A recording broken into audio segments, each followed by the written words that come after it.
बांग्लादेश ने West Indies में test match जीतकर तारीख रकम कर दी। यह बांग्लादेश की रवां साल की तीसरी टेस्ट जीत है। किंगस्टन में खेले गए मैच में बांग्लादेश ने वेस्ट इंडीज़ को दूसरे टेस्ट में 101 रन से शिकस्त देकर 15 साल में पहली बार वेस्ट इंडीज़ में टेस्ट जीत हासिल कर ली है।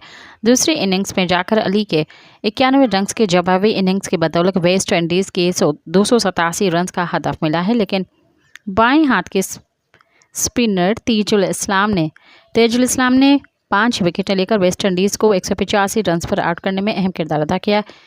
केवीएम भोज 55 और कप्तान ग्रेग ब्राथवेट 43 ने मेज़बानी की टीम के लिए कुछ मज़ामत दिखाई, लेकिन तेजुल इस्लाम ने अहम लम्हात में विकेटें लेकर चौथे दिन बांग्लादेश की यादगार जीत को यकीनी बनाया। मज़ीद ख़बरनि ऐं तफ़सीलात लाइ विज़िट कयो असांजी वेबसाइट www.awamiNewsHD.com ऐं ॾिसंदा रहो अवामी न्यूज़ HD।